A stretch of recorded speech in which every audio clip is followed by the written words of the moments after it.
Oh man, if you would tell me at the beginning of this year that I would have 20 episodes in the Synth Design Podcast and a whole page on Instagram with micro lessons about synth design, I would be like, you're pretty nuts. But yeah, it's almost the end of the year, and this is the 20th episode. Jason Lim from Instruo was actually the first person who promoted my posts on Instagram before it was even called the Synth Academy. And this episode is with him. So first of all, thank you, Jason. Second of all, this episode is exceptionally interesting because Jason took the agency over pretty much the whole thing, brought 4 cameras to shoot everything. Well, not really 4 cameras, but like there is a screen recording from his side. There is a camera on the side of the table so he could show prototypes, another camera on, yeah, it's 4 cameras, another camera for the synthesizer itself, and then another camera for himself. So I am kind of like on the side there sometimes, trying to not bother him to talk about the stuff that's really interesting.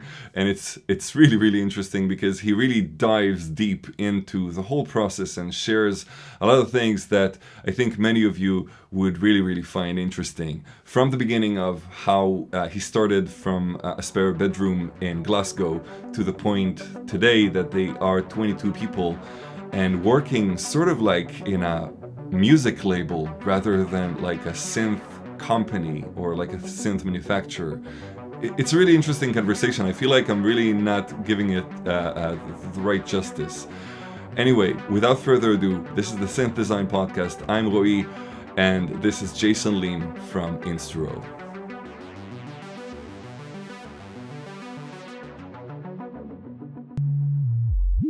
How's this for level for you? Maybe a little bit lower? Lower. Cool. How's that? Yeah. Great. So, yeah, I mean, I basically deep dive on the video that I put together on, I did a section that is like half an hour long that is looking into Through Zero and what it is and does, because it's a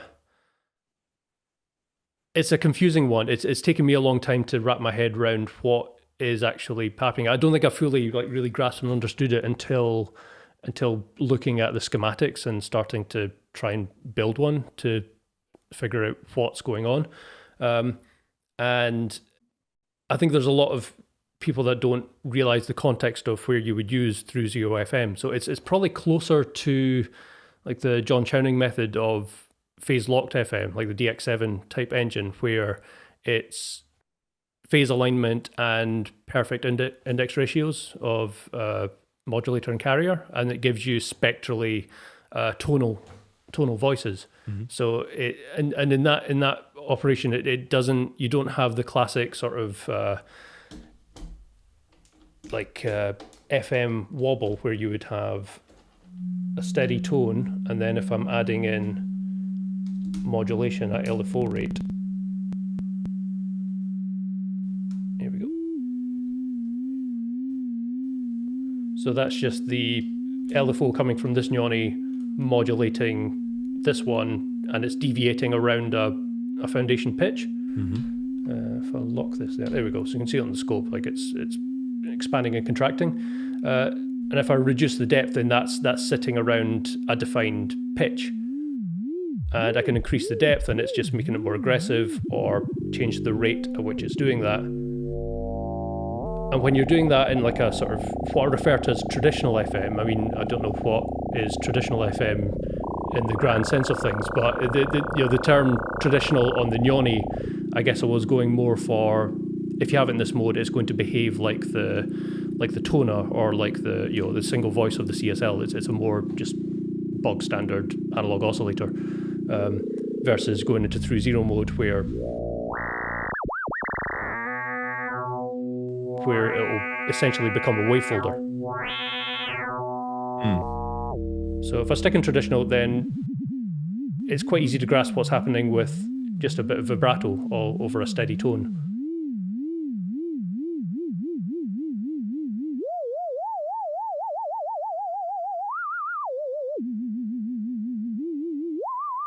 There are Halloween noises. And then what happens when you go into through zero mode, you no longer have this carrier frequency and modulation frequency. You only really hear it when your modulation frequency kicks up into audio rate. So if I go to through zero now, we'll just hear a rumble because this is now being completely shifted in fundamental pitch, and it's centered around 0 hertz. So like a stalling point, and then it will go up to a high frequency or down to a negative frequency, which you can imagine has just been flipped and phase inverted. So if I bring this down to, keep it in low frequency territory and bring up my pitch here.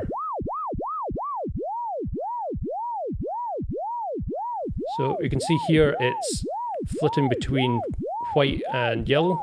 So white is positive, yellow is negative, and that's the core triangle wave that's using, which so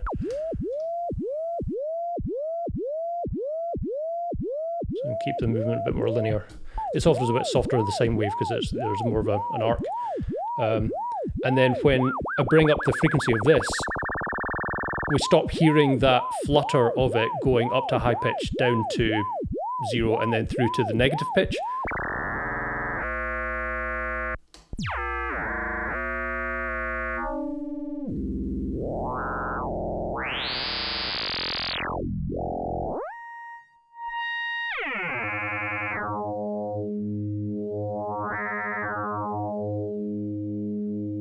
There we go. So this is now defining, my modulation oscillator is now defining the fundamental pitch. So that's what I would sequence and send a volt per octave pitch control to, and then changing the frequency of my carrier is almost like wavefold depth, but you always have this sort of nice organic movement to the whole shape.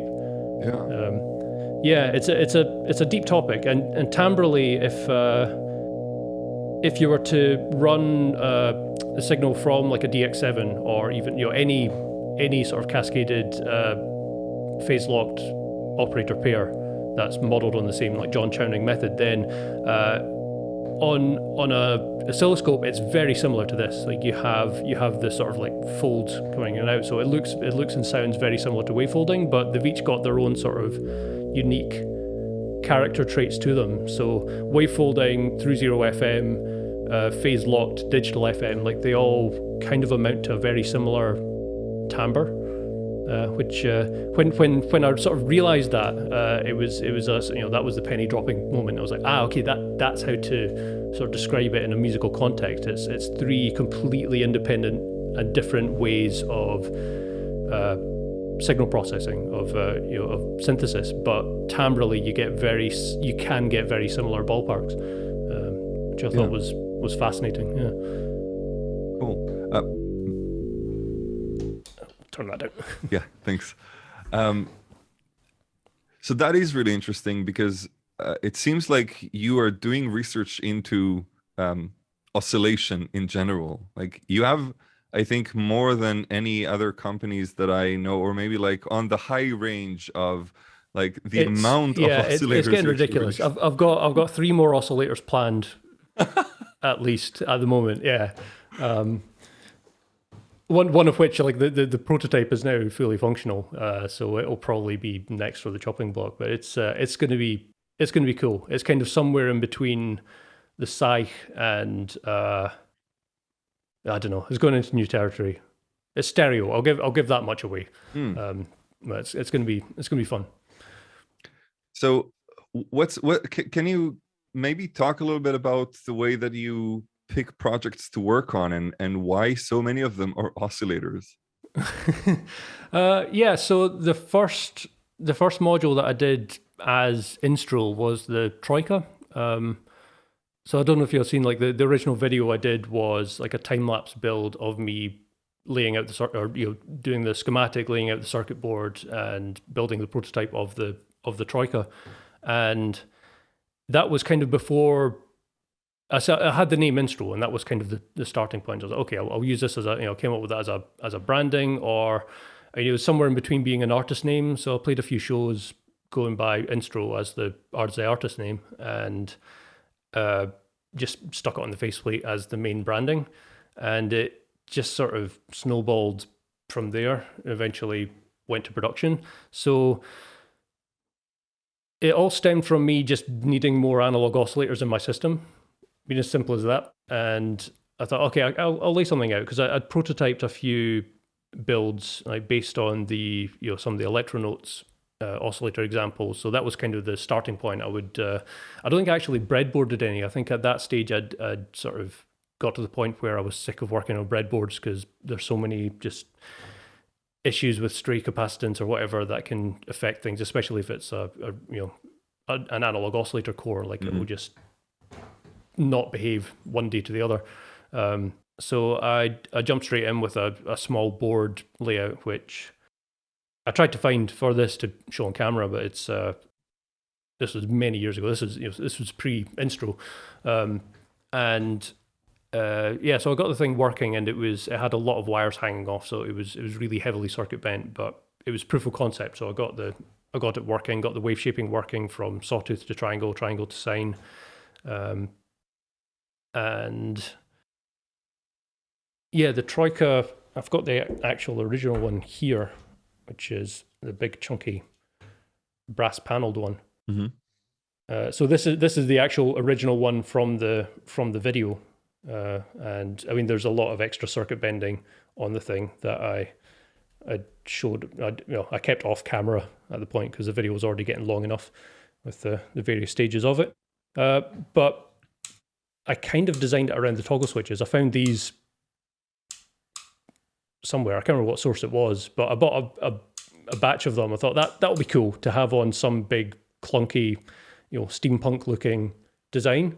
Yeah. And yeah, so that was one use case of it, was switching between two crossfaders that I could then use for the different waveform crossfading. And then the idea came to stagger it so that each oscillator would have the ability to interpolate between the different waveforms, so that I could go from a sine wave to any other waveform, technically, like between the different voices. And the layout kind of was just a lot of trial and error and experimentation. I think this is the first design that I sort of stepped back and tried to space things out. I mean, it's a bit more cramped on this particular one because of the big aluminium knobs, but on the production one that uses these guys, the CFAM more classic hat-shaped knobs, like you can actually get your fingers in around them, and it's a lot more playable. But I like the look of the big goofy ones for the original build. And then like everything was DIY hacked. Like I built a CNC machine that I was using to cut the brass panels and engrave the panels, which meant I could do everything in house from that standpoint, but it was not efficient at all. When you say in-house, this was like 5 years ago. Yeah, so this is me working out the spare bedroom in a small flat in Glasgow. We eventually moved to a bigger place, and I moved into the spare room there. Which, but yeah, there was times where I was running the CNC machine that for the non-engraving cut. So when I was actually cutting the profile and milling out the holes, I could kind of leave that to run its pass for like 4 or 5 hours. It would sometimes take. So I'd be sitting in my room working on the computer, drawing out the schematics for the next thing, or sketching ideas with earplugs in, then headphones on. And it got to the point where I was so finely tuned to the sort of standard sounds the CNC machine made that if it went wrong, like I would hear it before actually checking it out. And I could even, have it running, be sitting in the other room, sitting in the lounge, and then, the tone would change slightly, and be like, no, that's something's gone wrong. So I'd go through, and it would like plunge the bit into the wrong bit or hit a screw or something. So it was good fun. It was a fun learning experience. But I will not be going back to CNCing anything in house again. I'm actually this makes me think. I wonder, like, if you would advise someone who just starts out now and want to maybe buy some fabrication machines for home, like, what would you buy first? Good question. I mean, CNC lets you work with softer metals, so aluminium and brass. If it's for more rapid prototyping as opposed to like a finished product, then laser cutting's the way to go, because you could then laser cut, acrylic or other softer materials that aren't going to throw metal chips all over the carpet. And yeah, it's much quicker to laser cut something. Purchasing a laser is one of the next things on the shopping list for upstairs, for a potential future line of Instruo cases. So I've been looking into enclosure methods and stuff. So I think a laser cutter, not necessarily for the cutting aspect, for engraving. So I can do graphical work on extruded aluminium pieces or sheet aluminium. Yeah, that's one thing I'm looking into for the future, but it's still a bit of a far off dream. yeah. But you should talk to Arjan from Too Many Synths. He's here in Eindhoven. He just has a lot of experience with working with anything has to do with wood. So he would probably be able to give you the right advice for like what kind of machine you might want to get and like how to get into this. Good to know. I mean, like that's a great example of one of the main reasons I sort of really got into Eurorack development is like meeting a lot of people that are from the maker community or are amateur designers or hobbyists, and it's a really nice community. Like even when I was starting out, when I was based in the US, and like getting to know the ropes, like meeting the guys at Moleko at 4MS, the crew that are mainly based in Portland, like everyone's really encouraging, and it was really nice to sort of go in and just be like, I don't know what I'm doing. We've managed to get this far, so we've got like a random microcontroller that we've got working with a Raspberry Pi, and it does something cool. But how do we go from that to having something that we can put in a box and actually sell? And everyone's really helpful. So yeah, it's I think that aspect's still very much there, but it's Eurorack has grown at a ridiculous rate. Like even since I was starting out in it, it's yeah. But I did want to give you a compliment on like back at you with this, because when I started my account and I literally had 50 followers, you were the one to repost one of my posts and be like, this is really cool, check this guy out, and like 500 accounts like joined me, and this was really the kickstart of this, and was like, this community is amazing. So yeah, definitely, thanks everyone, you're awesome. Yeah, so let's talk a bit about your process. So I understand that you're looking into another 3 oscillators. When you're starting working, when you start working on a project, how do you break it down to phases? Or like, let me explain this a bit further. I feel like your projects are really complex. It's not like you're doing something that is like a really basic module that like is easy to understand. It's like you can play with it immediately. It's pretty immediate and very intuitive, but at the same time, like if you put the effort to it, there's so many layers that you could explore on each of them. So I can imagine that it's a bit of a mind fuck to like figure this out and like organize everything and follow through and make sure that things don't really fall, or maybe there's no feature creep. And like, how do you deal with this? This is something I've been trying to process. Backtrack and conceptualize most recently after like getting to know you and chatting over Instagram. So the whole topic and focus of UX design and interface layout and user interface, all those aspects. It was interesting to speak to someone that is more from that background more formally, because that's the aspect that I think I've mostly self-taught, and I'm still just muddling my way through every design. So what I'll do, I'll jump over to my computer screen and pull up a few things that I dug out on the Troika. So when I got to the point of doing the Troika, I was already quite comfortable working with EagleCAD and Photoshop, Illustrator. So those are the main programs that I use for development. And I'll start with most of the time. I'll always start with an idea of like, okay, I've got an analog oscillator core that I've tried and tested. It doesn't have a layout, it doesn't have a faceplate, it doesn't have a user interface at this stage, but why not just times it by 3 and then try and figure out the user interface and how to fit it all together. So I went big on the Troika. It was, it's 32 HP? That sounds right. I should probably know that off the top of my head. It's wide. It's I went for no menu diving. It's 100% analog, and just keeping it really straightforward was kind of the goal. So this, I found, this is like the earliest sketch that was saved as its own file. And you can see I used Eagle CAD, so I just have all the footprints of the various components, and I'll just start laying them out in a vague position that I think might work.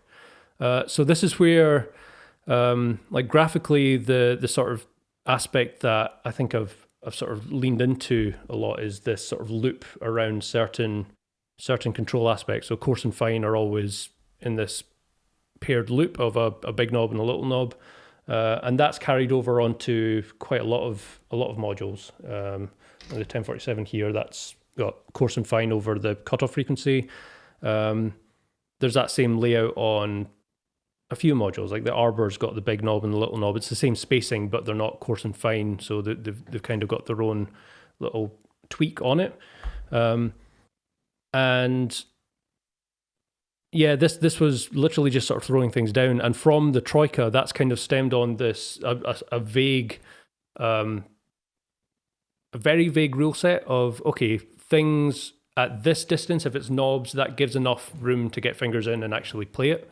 And I think a lot of it's just come through trial and error. So I'll lay something out, I'll build a prototype, and I'm like, oh, this is way too cramped. Like there's one in particular, there's an older like Vactral based crossfader module that was a prototype from maybe 4 years ago. I won't give too much away in terms of name and stuff because it's something that is in the pipeline in a future iteration. But it was, I laid that out and got the board in, and then once I'd built it, realized it's impossible to play because as soon as you've got patch cables in it, all the knobs are so cramped together, you can't get into the knobs that are the actual important part. So yeah, I've literally just tried by making a thing and then seeing if it works or is useful in any way or playable. So I think the Troika was a good starting point because I learned a lot just in terms of I can relax and spread things out a bit, make it bigger than it necessarily needs to be. 3 oscillators. If you jump forward to more recently in the Psyc module that I launched, which is 4 sawtooth cores, so it's basically 4 of the same core that's originates from the Troika, but it's crammed down to 12 HP. But it had its own tricks that I had to come up with in terms of user interface to keep it accessible and playable. So I think that was, you can see that slight jump there. So this is what ended up being the final coordinate layout of all the controls. So that's the volt per octave input jacks, coarse fine pitch, linear FM, and then the wave shaping section, and then an output mixer, which there was an output mixer on that last one there. But yeah, just little tweaks. And a lot of the time, like at this stage, when I'm starting a new project, I've got the experience over the last 5 years to call upon. So when I'm working in Eagle and just laying things out, I've already got a vague sense of where I might put things graphically in between, and where there's essentially dead space, which in between these sections here, there's a lot of open space, which graphically I filled in with adding lines or adding loops, things like that, or adding text. Like the Troika itself, it's got coarse and fine and linear FM and sync written in the same position for each of the 3 oscillators. So there's some redundant labeling, but spatially it filled in the gaps. And I kind of get to a point where I'll be looking at one of the mock-ups in Illustrator, and I'll just sort of squint a bit, and if it looks roughly balanced, if there are no obvious gaps that look a bit odd, then Yeah, it's a really vague rule set that I've got, but I know it when I land on it. But it's a lot of just trial and improvement. I think it's a more optimistic way to term it. As I understand, this comes a bit later. So, like, really, the first designs, or is it still the process? Like, you start with Eagle and you design there, and once you have that layout figured out, then you go to Illustrator. Yeah, for the graphical side. So at this stage, most of the time I've got a schematic working. So, or I've at this stage I've got an extensive library of tried and tested circuits, from filters, oscillators, to CMOS logic, to sample and holds, LFOs. So there's a lot that I've just been prototyping over the years, and a lot that haven't made it to being actual modules yet, but it's a resource that I can then look back on. It's like, oh, it would be cool if there was a module that had a built-in LFO that could modulate this particular parameter. And it's a question of, okay, do I go digital or do I stay analog for that aspect? What are the pros and cons of each? And it's interesting. Like a lot of modules, like if I go digital, then it's got the versatility to be able to do anything, but having certain constraints is definitely beneficial in a lot of ways. Like the Oct's a prime example, like working with Ben on that, where it's 8 specifically analog LFOs. That was kind of always the plan from the get-go, to not have it locked in any way, or like direct phase relationships. Like it is 8 independently running LFOs. Which could have been done digitally, but I don't know, it's more fun with it being analog, and it kind of became a core part of what makes that module cool, is the fact that it's analog and a bit unpredictable in terms of, you power it up, they might start in phase, but then, or like they're always starting from always being a positive offset, and then they just run their own track after that. Yeah, so I guess when I come to doing like the layout, I've got a plan of, or I'll have a list of the features that I want. So I'll be like, okay, there'll be frequency controls, there'll be wave shaping. It's kind of always a back and forth, because at times I'll come up with ideas, or I'll be laying something out. It's like, oh, there's space for a jack here. What else could I add CV over, or things like that. So there's always a bit of back and forth at a certain point. Let me see what other. Oh, here's the CNC machine. Actually. Oh yeah. So yeah, that was hours and hours and hours of. I bet that's super nice to hold in your hands once it's done. It's pretty heavy. Yeah, it's like substantially more weight to it. I think when I was showing that off at the first super booth I did, I used the line that brass has been used in instrument design for years. Like you can pay a lot to get a brass nut on your guitar, and it's supposed to add sustain. So, it's an oscillator with extra sustain because of this highly dense faceplate. Don't think many people got that I was being a little bit sarcastic there, but.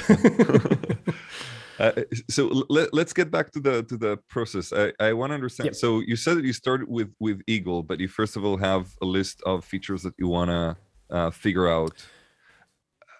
Is there a certain point where you're drawing some sort of wire flow of how things are going to be connected together, or is it literally just like drawing the schematic, and just like everything is in your head pretty much?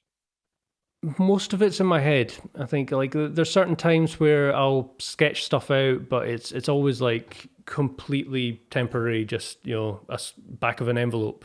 I mean, I've still got like a wad of like actual envelopes that is, that was an idea. That was something I need to keep reference. So there's sheets of paper and scribbles and sticky pads and stuff that are just taped to the cupboard that's directly above my desk. So if it's important, then I just tape it to the cupboard door, which at a certain point is gonna. Please do send me a picture of this. Because because for the podcast page, I'm always like looking for these like really wobbly random sketches, or like really refined ones. Sometimes some designers really have these really beautiful notebooks, but like it's really interesting to see this initial phase where it's just an idea and you're like, I just need to jot this somewhere here, so I'll be able to get back to it once I have the time for it. But that's okay. So let's move forward. So basically, it goes directly into the CAD program, and then from there you might see that there is room for another feature because the interface allows it. So you might add it based on the concept that you have in your head, and then and then when you go to Illustrator, then it might change a bit. Like things might move a bit because. Yeah, so it becomes a back and forth. I'll be jumping between Illustrator and Eagle. What I might actually do is I'll jump ahead a bit because I pulled up a few oscillators because Troika was the first, but this was a good few years ago now. So I've only got a few random snapshots of various stages of it. Whereas more recent designs, I've got a clearer. The Psyc's a good option actually. So here's some experimentation when I was starting with the Psyc, which is that's the quad sawtooth core oscillator with a sort of smart VCA. Actually, I'll open up the actual Eagle file. There we go.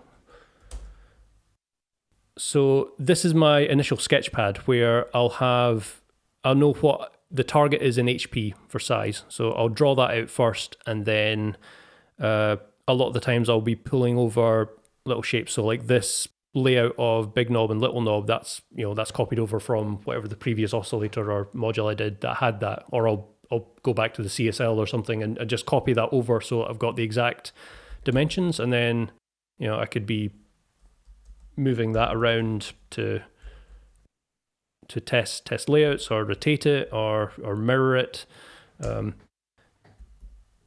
and you can kind of see like the sort of the problem solving happening like sort of sketch to sketch. So I'll lay something out like I don't like where that's going, and I'll just like duplicate it, copy it over, nudge it down, and iterate on it stage at a time. So the Psyc is 4 parallel sawtooth cores that can be controlled independently via volt per octave, or used together with the internal normaling control, or with the digital control over interval tuning. So I knew that I needed at least a detune control per one because they're going to be analog, and an individual jack for volt per octave.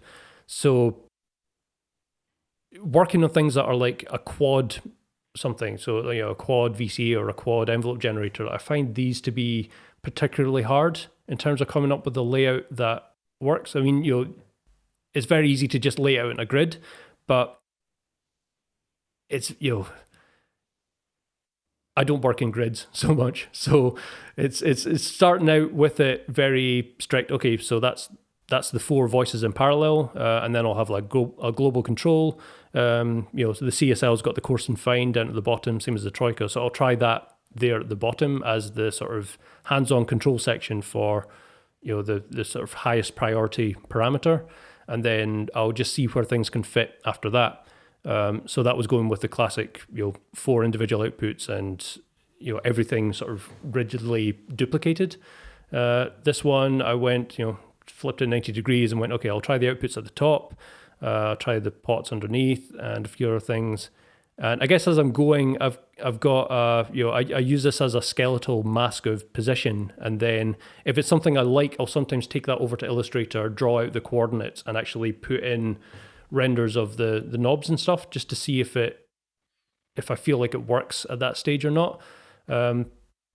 I think this one I didn't get to. It got to a much closer to the final Psyc layout long before I got into Illustrator. So you see here, this was still 4 together. I was like, okay, let's go back to having a fader as a primary like multi-purpose control scheme. So that rolls over from the toner, which was the first wavefolder design one that or oscillator that featured a wavefolder. So I went with this horizontal fader, which carried over to the Nyani. I think I've got a Psyc here. Here we go. And the Psyc retained that as well as the main control, even though it's not a wavefolder control, but it was a nice parallel to keep it consistent. So that was the first stage. Okay, I'll try the fader there and see what works. And then this layout of the pots here, that's very reminiscent of the toner, where it was the sort of vertically mounted pairing of coarse and fine, and then keeping the pots in the center. And then I mirrored that, tried it further up, and I think at this point I was like, okay, let's try, instead of going with 4 jacks for the individual outputs, which is kind of getting into overkill territory, where if the Troika's already got that, so I kind of cover that base already.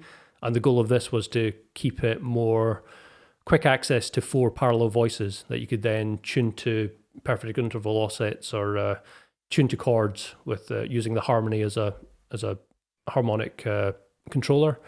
So I think at this point I really settled in on, okay, I'm going to just have a primary output, and there's going to be a smart VCA that will control mix profiles and be able to interpolate between the different balances. So this was starting to get a lot closer to it. So here I was trying out different triangular shapes. So you can see the line sort of drawn there, the angle of the pots together. Even this sort of ended up as an angle. So that's dead center. And then this is equal distance in between the two. So I'm kind of finding shapes within the pre-existing sort of shapes and layouts that I've used in previous modules. So this was pretty close. I think I was missing 2 of the buttons there, maybe 1 more jack. And the big thing was mirroring that. So this, I mirrored that, copied it, and then this one I sort of stuck on this sketch of it until it was really finely tuned in. And yeah, there were a lot of things that the Psyc in particular, I'm very happy with the layout. It's got a lot of angles that fit in nicely and keep things sort of related. So that's the volt per octave signal grouping. Yeah, it just had a lot of little nods to previous designs. So I think the FM linear and exponential toggle FM jack, that's the same sort of cluster layout but mirrored vertically. That's on the CSL, and it ended up on the Nyani as well. So this is like the first milestone is nailing down the coordinate positions of the components. Yeah, before you go back, I think that's an interesting thing to mention there, that you said that you don't really work with a grid. And a grid is like one way you could figure things out and like sort them in a way that like it helps a designer just make a decision. I'm not going off this grid. So like, this is what I have. This is the grid. I need to fit this in. And what you have here is a bit like, it's a different approach, but it also creates these clusters of information, and the information architecture of the whole thing kind of entails how you should use it. And you are using all this geometry, and like this is in the center, and then I go from here to the right and to the left, and I'm just going to invert the whole thing and see what happens. This is like a very playful way of like, I'm not really constraining myself to like, this is it and that's it. Like, no, you actually started with something that was really rigid and very uncreative, I would say. And then from there went on to like, what if, and what if, and what if, and what if, until the point where you feel like, oh, that is unique. This has a character. Yeah. I think the Psyc was quite a rapid development cycle. Because this was all like this file was all started and got to that stage within probably about 2 or 3 days.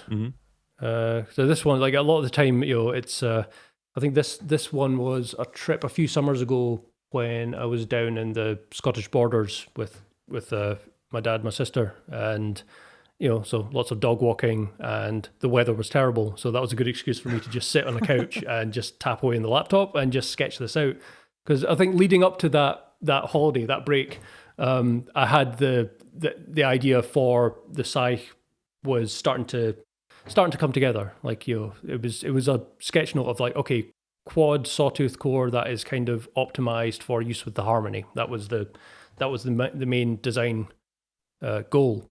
And so I kind of just let things tick over, and I'll sort of mentally pin like a project as, okay, this is what to just have mulling over the next couple of weeks. And then it got to like these 3 days where I was able to like sit down and really hash out the layout. But at this stage, I'd already bullet pointed out the the must-have parameters and ins and outs, and then what would be nice stretch goals. So like having individual outputs was always a bit of a stretch goal. It's like, okay, if I can do it, that could be cool, but it's kind of not critical for what I've got in mind for this particular design. And that very quickly got removed by by the third or fourth sketch. So like I kind of have a finite list of the main parameters that need to fit in, and then once I've got them fitting in there, then I jump over to Illustrator and start to pad it out. A lot of the times between going from Eagle for this like skeletal layout to starting something graphical, I try to settle in on the name, because it always helps, like just having that first graphical. Let me see where the file is. I don't think I've got a Psyc. Oh, you are. That's the render. So that's the render straight from Illustrator. So this was the first production prototype, and these controls here, the two buttons, I didn't know, because that's the digital aspect. I didn't know what it was going to be. I knew like the vague plan of what it needed to do. So it needed to be able to be a VCA that could act as a traditional VCA, but then also be able to shift through and cycle through the different voices, or keep the first oscillator as the root constantly and shift through the other ones. So I was like, I'll need some buttons so I can do button combinations or cycle through stuff for that. So this just got the generic alpha and omega, and then control, and then that changed up to so that's the alchemy symbol for mix, which I just thought was cool. And I don't know how useful it is being on the faceplate itself, but it's there. And then like this one, the Psyc, early on I realized this is going to be quite complicated to navigate. So this one I always knew would always need to ship with a printed quick start guide that's got all the ins and outs in it, as well as having the full written manual. But I kind of reserve only modules that really need documentation that will get the quick start guide. So far that's been the looper, the arbor, and the Psyc. They all ship with a little printed document that is okay, this is how to get things up and running, and here's a quick reference for what these buttons do. Because they're a bit deeper on the the menu diving side. Yeah. Before we move forward, I wanted to note something about the prioritization of different features. There is something, I don't know if you're aware of this, but in product design we call this the Moscow approach, where you're basically it's a Moscow is like must, should, could, and won't. And a must is basically your initial feature list, like this thing cannot work without this. And then a should is like, it would be really nice to have this. And a could is like, like if I could add this, I would do it, but it's not that important. And won't is like, that's a very far-fetched idea. We should just scrap this. So it's for anyone who is like thinking about how to structure and how to sort your ideas, and you can't just put everything in your head. That's like a good trick to get started with prioritizing your module or design. That's cool.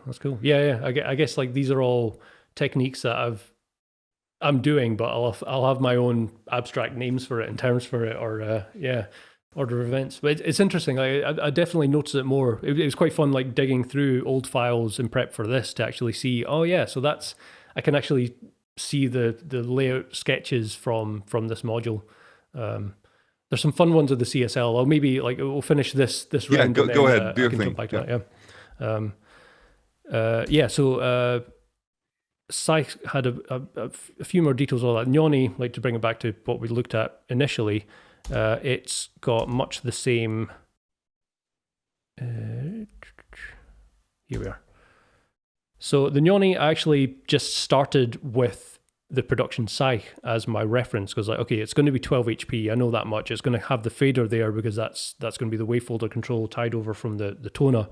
And it was just a case of finding a new arrangement that was somewhere between the toner and little nods to the Psyc. So this, move that over. So this became the production Nyani. And again, like this one, I had a pretty clear-cut set of features that I knew I must include. So it was quite an easy one to do. The trickier part was like, okay, I need to fit in a pot for the sawtooth split control. I think the sync stuff that maybe came a bit after. Like this is a module that I've had a lot more actually simulated circuits to try and figure out a lot of what was going on with it, because like the reference is like old publications in like Electronotes that are the Bernie Hutchins is it the EN2029 or something 129 I think, which is a excellent written document on his triangle core through zero oscillator design. So that's what mine's based on, but there's a lot of things that I was like, okay, I know what I want to improve on this after seeing how that original version operates, and there's a few creature comforts I want to include. So AC coupling to get it like really quickly at the flick of a switch to stabilize and give you that tonal through zero character. Some of the sync stuff was interesting because it being triangle core as opposed to sawtooth core, the sawtooth is wave shaped from the triangle, so it means that the core soft syncing capability, where you give it a trigger and it will change direction of the triangle wave, because the sawtooth wave uses the two phase halves of the triangle. So you imagine you've got the initial upcharge of the triangle wave and then the downcharge. The downcharge is inverted and then basically just moved up so that you're getting a perfect line between these two. So that's something that I ended up simulating. I'll take a screen grab of an actual simulation of it. So you can see the triangle core here, and then this is the rectified version, and then I think it's that control there that I move. Yeah, you can see the amplitude spikes up a lot more, and you end up with at a certain point that seam goes away and you have the full amplitude sawtooth wave. But what that means musically, it's very different when you're hard syncing it, because or even soft syncing it when you're listening to the sawtooth wave, because traditionally a sawtooth wave chord oscillator, whenever you hard sync it, you're just resetting the charge of the capacitor, so it's always going to start from the lowest point of the ramp and charge up. Whereas the triangle wave, if I soft sync it, it's going to immediately go into the downward charge phase of the signal, and that means the sawtooth is going to suddenly jump to the second half of it, so you'll end up with like extra like vertical jumps in it. So the hard sync can be quite aggressive on the sawtooth wave on the Nyani, quite in particular, compared to other sawtooth based oscillator cores. Yeah, it's interesting, but a lot of that I sort of found through the initial prototype. I was like, oh, that's actually really cool. That should stand out and be more of a feature in itself. Which is where I ended up adding the toggle switch for the directional hard sync to get it so that I can choose to only sync upwards or only sync downwards for the direction of the new triangle wave. Yeah, timbrally, it's just little interesting quirks that stood out. So I was like, oh, I'll make that a feature. Why not? Yeah, no, and it kind of follows with the same approach of just like, I'm not constraining myself to the concept too much. So like if happy accidents happen, I can grab them and make them into something that I did not really predict or plan at the beginning. Cool. Mm-hmm. Yeah, you wanted to show some more things on there? Yeah. So I found these, which I thought would be quite a fun thing to look at. So the CSL's quite a bit older now. Like it's I think it was the second super booth I was at. That's when I announced the CSL. So that must have been 2018. Mm-hmm. I think I'll have launched the CSL. And it's ended up being 26 HP, I think. But the original sketches I have, for some reason I thought, I think it started out with, okay, let's do a complex oscillator and try and like tick all the boxes of the modern iterations that are out there that are tributes to the the original Buchla complex oscillator, and having that circular FM configuration and see what else I can cram in. So the initial plan was, let's keep it small. So this was a sketch of a potential first iteration of the CSL, which is only 14 HP.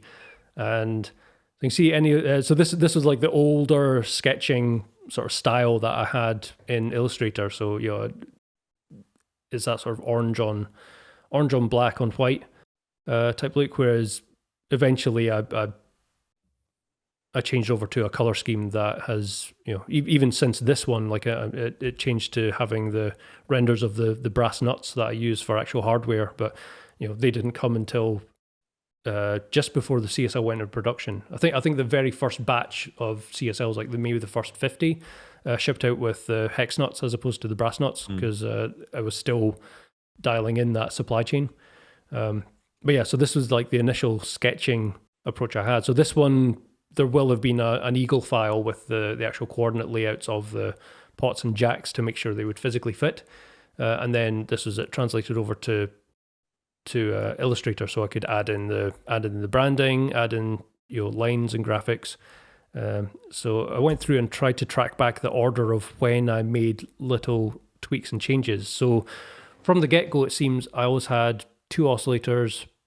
I don't know if I'd settled on them being one being a sawtooth core and the other being a triangle core. I think probably did, because the waveform choice is the same as it stayed through to the actual production version. There was always a ring modulator there with the depth control, FM, symmetry. So each one had a wavefolder from the get-go. So I think that must have been my want list. I was like, okay, we need to have a wavefolder per voice, so there's not even a distinction of primary and secondary oscillator. So this version, mainly just subtle tweaks and playing about with new lines, curvatures, and ways to link the parameters visually. Looks like I added some buttons there, so that's adding in the sub feature for the square wave. I think during this time as well, I had prototyped the TSL. So the TSL predated the CSL as it was the first experiment using a triangle core oscillator. And I ended up laying it out in what was very close to being the final production TSL. I think there were a few revisions to sort of fine tune it a bit. But through testing that, I realized, I can actually get the sub to work in the way that I envisioned. So this ended up being bodged into the early CSL sketches. Here I realized I just need more room, and I wanted to add like bigger knobs to various parts. So that went from the tall trimmer plastic shaft potentiometer for the depth control to being its own knob. It's still so it's still knobs for the wavefold controls, coarse and fine. So there's no index control at this stage. So that's something that I sort of realized more and more as I was trying to figure out the signal flow of how I wanted the 2 oscillators to interact with each other. So I'm not sure of that. Here we go. So this is the first one that had a dedicated index. So that became, that's what stuck with it and became the main index control for cross modulation between the 2 voices. And this got bumped back down to a tall trimmer plastic shaft pot. I think that was just a slight adaptation on the different graphics. Yeah, just moving things around a bit. And then at a certain point I was like, this is silly. I mean, like the thing that I like most about the Troika is the playability of having really easy access to the pitch controls. Everything's nicely spread out. So I decided to bump it up to retaining the big knob, little knob pair. And I think very quickly from there I realized 20 HP is just too small. So bumped up to 26. And then there were a lot of stages on this particular file. There have been lots of iterations, but I didn't screenshot them as I went.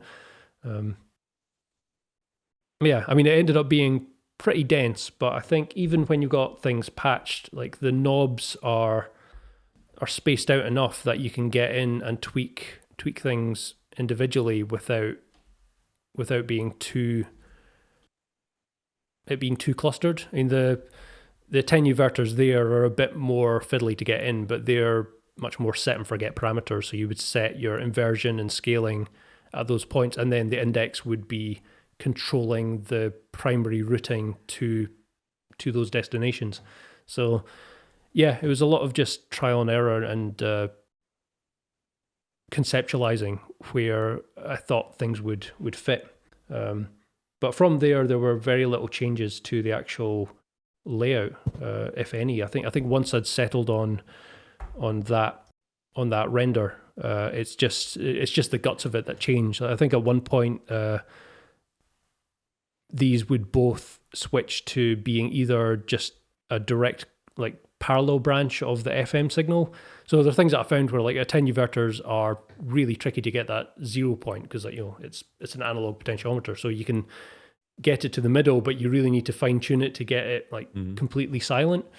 So I realized I need to be able to switch it to just a DC reference or be able to disengage it in some way or another. So those were more just final polishing stages and revisions as I got to the later stages of it. Yeah, this is really insightful. I wanted to move forward to look at your samplers, or I don't know if you call them samplers, but like I don't know how to pronounce them. Lubad, looper, and arbor. Yeah, so Lubat is a lot of the names are some vague translation of Scottish Gaelic. A lot of the times my mum's named quite a few of my modules, just because she's good at words, better at words than I am. So I'll try and, in a nutshell, like boil down a rough description of what the module does, without saying, oh, well, it's an oscillator that can modulate through 0. Like, I need to try and describe texturally or tonally like where it sort of fits. And once I've got that, then I'll pitch it to her. It's like, okay, what would be a good name for that? And she'll like come up with synonyms of English words, and then we'll just run them through translators and find words that fit. So I think the Troika is not Gaelic. That's a Russian word, but it's very suited to a triple oscillator. Then Tona, I think Tona was me. Try the low pass filter. That was one of hers. Vinca, Tsjūn. There's a couple of the new ones that are named by my mom as well. So that's awesome. More to come. Yeah, that's a really nice detail to know. So what I wanted to know about them, and we can move forward quickly from there, but I was just really curious because I think they came out about the same time. Yeah, we announced them at the same time. The Looper predated the Arbor quite considerably, because it was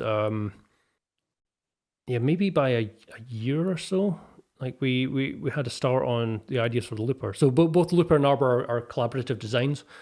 So yeah, over the years I've started to grow the team. Like it's a long time since it was just me in the spare room. Yeah. Basically, I outgrew that space and then started subletting a space that was in like a recording studio complex that my friend runs his music school in. And I had a bit more room to spread out there, and I started to reconnect with a few designers and friends that I'd met through various like DIY groups or just chance meetings when after moving back to Scotland. And so Tsjūn was the first sort of collaborator that I started really designing with. So we collaborated on the Vinca and the Tsjūn initially. I think the Tsjūn was the first one, and kind of just because collaboration's always a hard thing. It's like playing in a band. Like if you don't have the right personalities, it's really hard to. It can be really hard to work. Like sometimes it can be beneficial, like having the right heads buttoned against each other. It can lead to particular things. But I think like over the years, like predating Instruo, like I've had good and bad experiences of collaborations, and had some of the worst experiences of collaborations. So I was very hesitant at a certain point to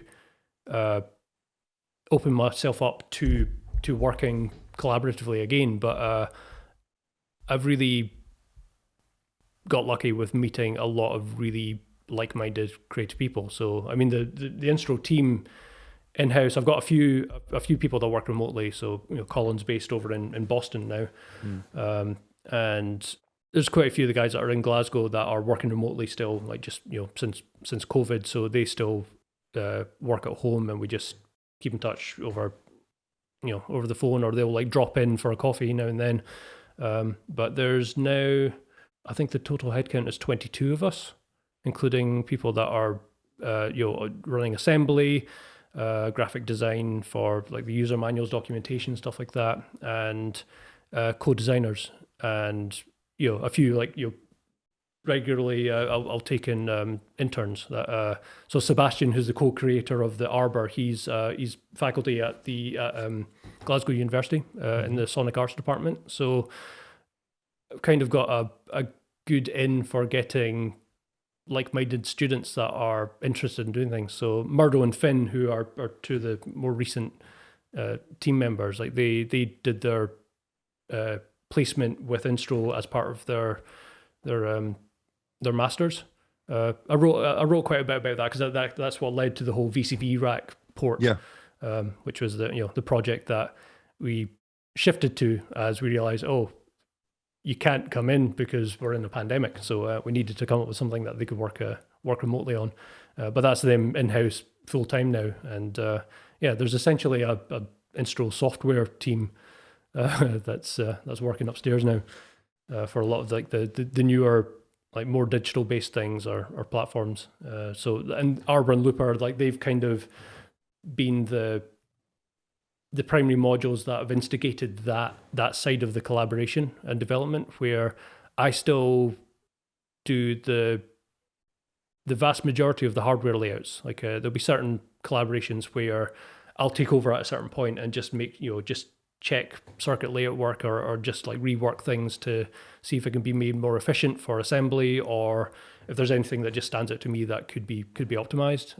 And the user interface design of the modules, that's still my contribution to it. And then for the Looper and Arbor, it's the actual sound engine, like the digital aspect. That's Keen and Sebastian's role. So it's been really, really fun. Like I've been working with these guys for a good few years now, and it's we've got a model that works, I think. So there's we all play to our strengths, and I think there's a lot of stuff in the pipeline that is going to be very cool. I mean, there's so many modules that I was hoping would have launched by now, but with component shortages and all sorts, like there are at least 3 modules that I'm sitting on that are ready to go, but it's one IC that is back out of stock until, at this stage they're saying 2023. So it's that's just crazy.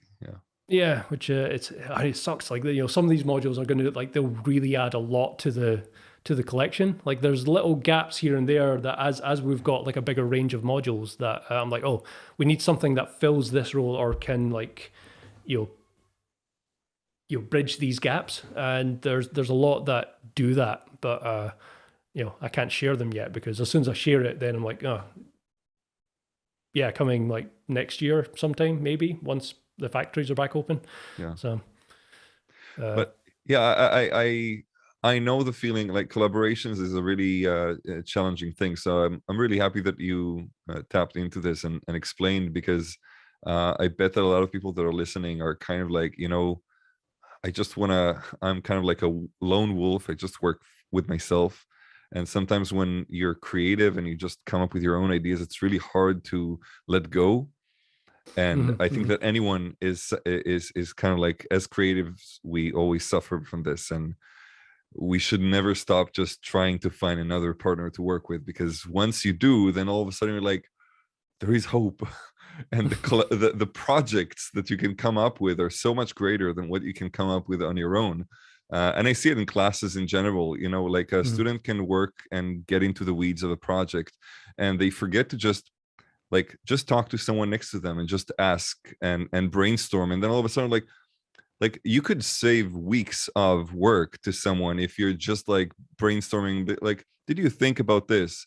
You're like, right, I'm like so much into the weeds here that I completely not really looked at something that like I could solve this in like 5 different other ways, and I was just like, I really need to get this done.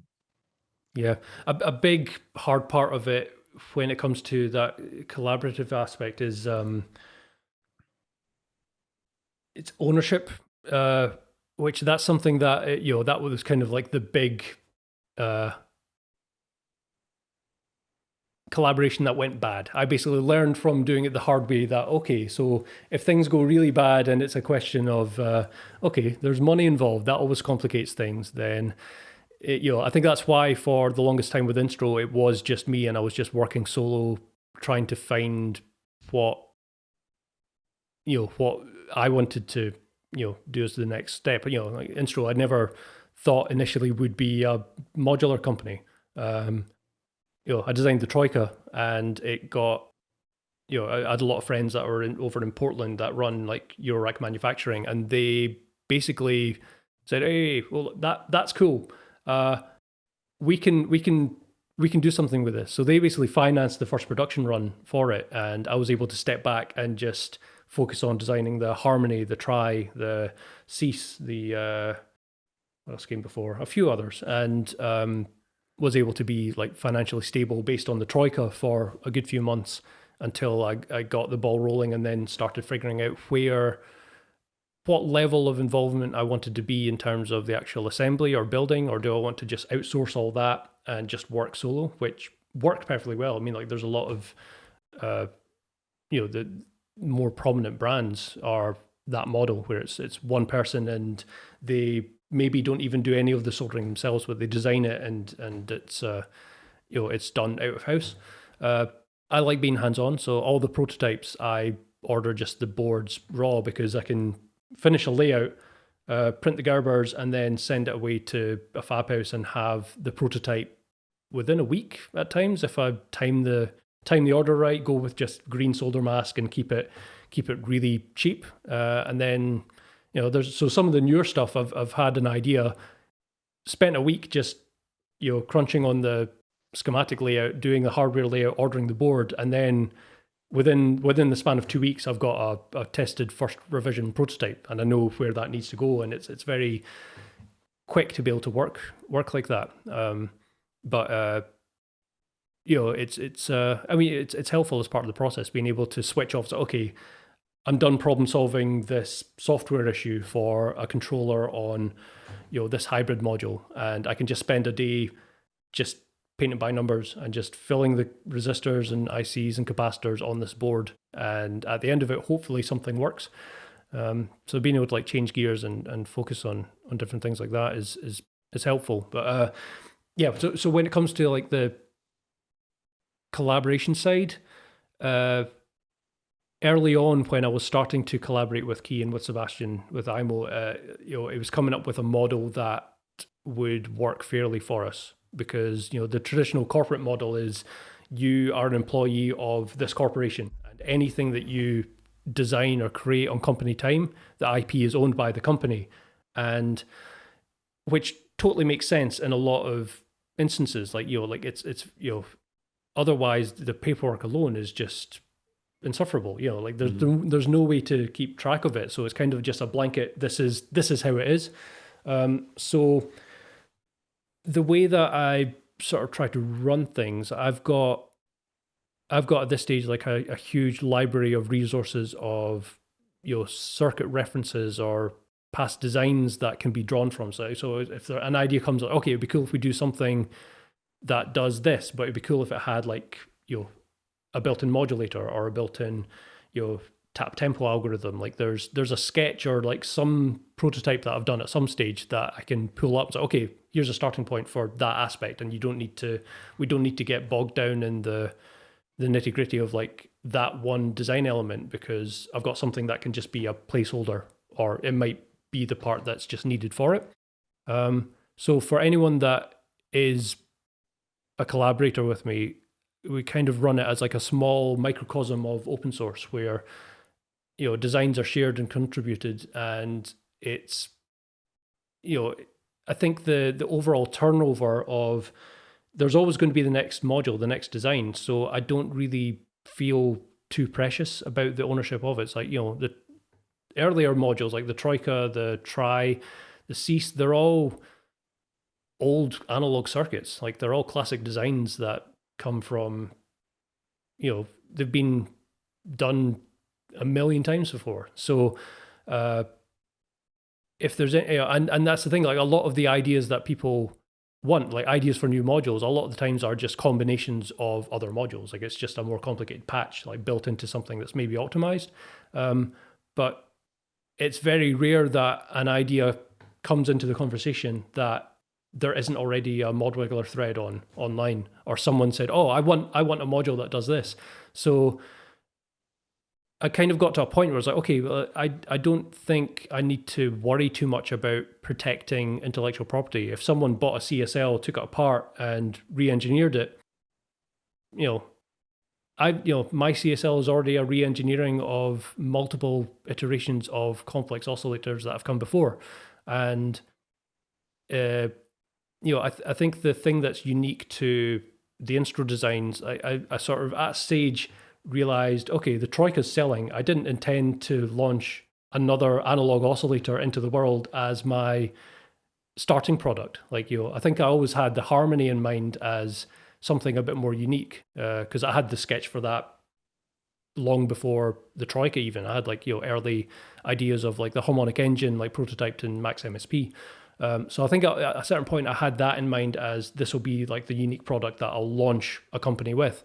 But then, you know, the guys in Portland were like, oh no, the Troika, that's pretty solid. You can do something with that. So I was like, okay, but you know, isn't an analog oscillator like the most done to death thing? But apparently not. I think it's such a fundamentally core aspect of a synthesizer that there's room for tweaks, even if it is just like, you know, another take on something that already exists. You know, the Troika, like the slight difference is the crossfaders for wave shape choice. But I mean, you know, just use a crossfading VCA and you can do that with any other oscillator. So you can get the same result, but I think just having a different layout, like it's, you know, Fender and Gibson are still making new guitars that are tried and tested. It's you know, it's like this year's Stratocaster. It's like, oh, it's pushing boundaries. It boils down to the design, bottom line. Like just what you just described is basically like, you know, the design matters.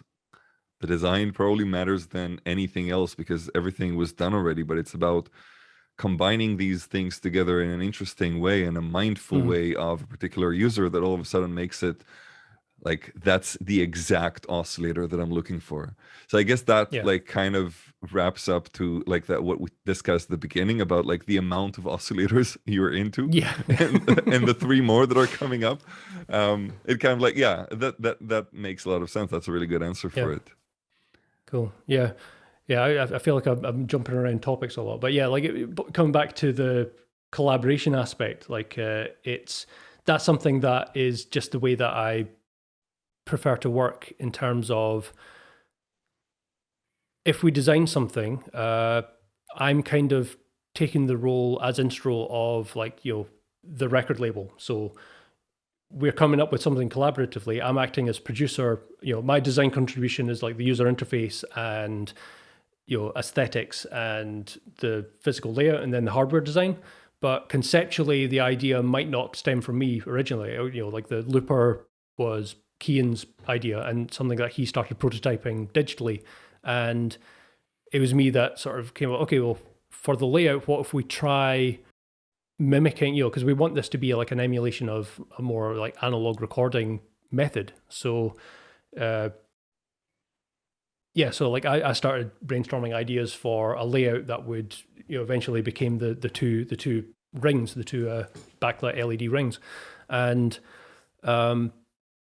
so that was my design contribution. But then for actually getting it into production, Instro's the financer. So I'm funding the production run of it. And it just comes down to a matter of numbers. It's okay, so this is what we need to price it at to be able to make it viable, because after you take VAT off, after there's the wholesale price discount, after there's distribution costs, after there's all the unforeseen elements of bringing something to market, and then the cost of all the materials, so the cost per unit to actually manufacture them, it made me actually have to go through and figure that out for various modules, which is endlessly fun. But once that's done and we've got the end figure, it's like, okay, let's just split down the middle. Instro gets half the profit margin and the other half goes to the co-designer of it. So that's the model for the Arbor, the Looper, the Leon, the Vinca, the Scion, and several new modules. It's going to start getting more complicated because I've got a bigger team and there's now more complex collaboration overlap. So, there's the software guys upstairs that are working on a ton of really cool things that are, using a lot of from the ground up, like low level coding that is, beyond what I'm capable of on myself. But we've got the means of doing that. Okay, so we need something that ultimately is going to do that. We've got it working in Max MSP or in PD or C Sound or something, but to get this running low level, we kind of need to find the best processor for the job. And it's like, okay, do we go with an embedded Linux system? Do we go like PD running on a Raspberry Pi, or do we go with it built in C from the ground up? So that's kind of the newer direction we're going. So we're starting to build up an actual software framework that is Instro's development platform for future digital, like DSP or various designs. So the actual collaborations are going to get a lot more complicated, but I basically just keep it an open conversation. It's like, okay, so this is the core team that's working on this. This is, we'll at a point, once we're getting closer to having a prototype, then we'll know vaguely what the price point is to manufacture the thing, and then we need to figure out what we need to charge to make it viable as a return of investment. And then at a certain point, okay, we're now going to divide it up based on a percentage of who contributed what. And that's probably going to be the dynamic aspect, like fluctuating over time. It's like, okay, so there might be someone that had the core idea for a new module. So, and they'll basically take lead of the development part, which is done between them and myself doing the hardware design to realize it as a product that fits into the Instro range. And then, we just figure out, okay, so it's using these bits of like resources that were developed by these other collaborators. So we'll just figure it out as a percentage. Okay, here's points in, so you'll get like 5 to 10 percentage points of every module that sells. And this now just runs month to month. So like, at the end of each month, I've got a statement of how many of each module's sold to retailers and what I then make in. So we're always working like, a month or two back, but everything's tracked, and it's like, okay, we've sold that many. So that means you're invoicing for a percentage of this many modules. Yeah. Like keeping it as like the old school record label model, I think is, or like a collective of artists. It's really, it's actually really inspiring to, I've never heard anything like this in like definitely not in the old world, but that is really inspiring. I'm curious, but then people are actually getting a salary as well. Yeah. So, I mean, there's a few things that I'm still figuring out, because there's, to a certain point, it was me running the company as the sole employee of Instro Limited, and then working with collaborators, there's various degrees of, okay, so someone is already a freelancer. A lot of the guys are already, they DJ, like, there's people in the team that are resident DJs in clubs in Glasgow and are playing out a lot, or play in bands, or produce, or work as visual artists. So it kind of suited the format to being, a freelancer in the role in Instruo as well, because it's not their primary job. Like they're doing various other things. That did change with COVID because events were dead in the water. So I was able to basically rejig the plans. Okay, so if we can kind of hit these goals, then I think we can actually, open up for having more, available paid time to actually, so if, sales were starting to creep up, so okay, we can actually start running more soldering stations. So we expanded into the upstairs in the building and doubled the soldering iron station capacity. And we'd be able to like just do things incrementally and sort of like see, take a couple of months, see where things have been averaging out and get a sense of like where things are going. And still like at the moment, the majority of the Instruo modules that are on the market are my own sole designs. So that's kind of the core income, like baseline. It's like, okay, so these modules are selling well. I've got a few of my own, like the Nyani is like the new analog oscillator that's gone out. So there's movement there of like the core modules that are, 100% profit return goes back into Instruo. So Instruo might make more per Nyani sold than a similar priced collaborative design module, because half the profits are not mine. Like they're being split between the co-creator. But there's enough of a balance there that it works, and it means that it's win-win. Like if an interesting idea comes up and it's like, okay, we can actually turn this around, or like we can do this, then we'll kind of like chop and change between different projects quite quickly, depending on who's working on them or who's like doing the research into a particular, algorithm or method of doing something. It's an atypical way of working, I think. But, definitely. Do you know any other company who's working that way? No, I don't think so. My accountant thinks I'm a bit mad, but I'm happy working this way. Like everyone else is, seems to be. I basically keep it an open conversation so that everyone's essentially working in one big room. Like I don't have a separate office that I hide in and work from. Like it's all, my design station's in the same room as half the soldering stations, and there's just constant open conversations about what's been, nothing's really a secret. It's like, okay, I've got an idea for a new module, and I've got a lot of people that are like-minded that I can immediately bounce the idea off and be like, oh, what about an oscillator that does this? And then you get the eye rolls of another oscillator. I was like, oh yeah, they're cool.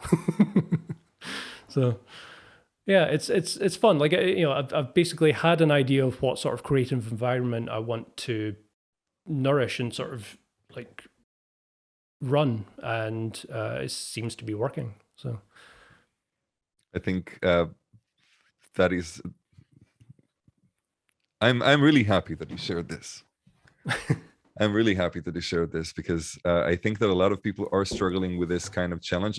To be honest, I am really struggling with figuring out a sort of business model for this thing that I started as literally a hobby, because I'm a teacher. That's what I do, and I really love what I'm doing. And the reason that I started with this online initiative was just because I felt like if I am going to be if I would be a full-time teacher, I just want to focus on that. I just want to teach this. I think this is the most interesting thing for me personally to do. But then you start collaborating with people because you don't really have the skills to do all the stuff around, and you're trying to make something that would be really meaningful for people who follow this thing and say, oh, that's really cool. I want to join Roy with his journey. And then you're really trying to figure out, okay, but how do we do this? How do we make sure that everybody is like, we're all creatives, we're all like, people are investing a lot of time, and you're just trying to figure out what is the best way so everybody is really going to be on board for the long term and make something that would be really meaningful. So that is really, really interesting to hear how you tackle this. Yeah. Yeah, maybe last question before we finish, because I think that we're running for a real long time now. Yeah. Like, if you think, and that is something that I'm asking everyone in these conversations, if you would think about someone like yourself or a student who is just starting out now, and you would talk to them and give them an advice to, like, what would they like? What would you want them to work on, to invest their time in, if they're going into this world and they really look up to you as a designer, manufacturer, musician? What would you tell them? It's a tricky one. I think the path I took was not necessarily the easiest one in a lot of regards. Like, I didn't want to, I tried to do everything in house. So, went the route of running a CNC machine and stuff like that, which I definitely learned a lot from, and it shaped how I approach manufacturing or design considerations, stuff like that. But, it was a lot of very long hours. So I guess like picking your battles is the biggest conundrum. It's like figuring out, okay, where do I draw the line of wanting to do something? So if you have an idea for a module you want to make, and you've got a bit of background with programming Arduinos, then that's a solid starting point for prototyping something in hardware on a breadboard with a microcontroller. But I guess like this is something I came up against when I was starting Instruo, was the sort of traditional model of starting a business. So there's a lot of organizations in the UK, like Business Gateway, Scottish Enterprise, like there's resources for, business training, or, help with tax advising, or, all the really fun stuff of running a business. And at a certain point, I got in touch with one of the reps in Glasgow with Business Gateway, I think it was, and was basically just looking for some advice to see, am I going about this in the right way, or is there anything I should focus in on more, or or the main questions, like, is there any funding available that I can apply for as a grant to help me, upscale? And what I found, there was not a lot out there in terms of like financial support for a small business where it's basically a one-man show, where I was trying to do, spreading myself thin, trying to do all the bits of, the software development, the actual electrical engineering, the graphic design, and then manufacturing it on a small scale. Whereas if I was starting with just an idea, okay, I've got a product I want to make, there's a lot of funding there, it seems, for someone with an idea to say, okay, I need to employ an engineer and a software engineer to be able to realize a prototype for this thing. So there's a lot of funding to create jobs in those positions. But it was kind of weird coming to it, looking to see what was there in terms of financial support or just business advice. But being someone that I've kind of picked up enough of a skill set to get by, tapping away at it and doing a lot of it, on a shoestring budget myself. And at a point I sort of realized, okay, so I'm kind of going about this in a very strange way that isn't the standard model. Like most, traditional product development has a very different order of events, it seems. So I think I just doubled down and just, put in all effort into, I had a goal of something I wanted to make. And I got very lucky with the Troika, be it having the right network of connections and friends that were able to take that off so quickly. And, from having the prototype, it was only a matter of weeks until it was like, okay, we're ready to, we just need these design files and we can actually put this in production and finance it. So that was kind of the saving grace that let me scale up to focusing on the design aspect primarily. I don't know if that's an answer at all. But yeah, like kind of just finding the aspect that is the the exciting point. So like what I found like when I'm designing a module now is, the Troika took off very well when I first launched it, even though I didn't think it was a goer. I didn't think it was like a smart move to launch a new company with an oscillator, but that didn't seem to be the case. But coming back to the idea of like, it's my design interface choice that seemed to resonate with a lot of users, and I kind of realized that I should maybe consider that more. So what the Harmony ended up becoming was potentially more simplified than the software prototypes I had in the past. I was like, okay, well, I'll make it much more top level as much as I can, and basically focus on it more as, okay, I'm designing the instrument that I want in my system for making music. So it's kind of my way of working with modal harmony, and optimized it for a module that could then control oscillators in the way that I would want to be able to jump between mode choice or chord tones and inversions, voicings. And since the Harmony, and it's still one of Instruo's like more popular modules, and it's second oldest. It came shortly after the Harmony, the Troika, sorry.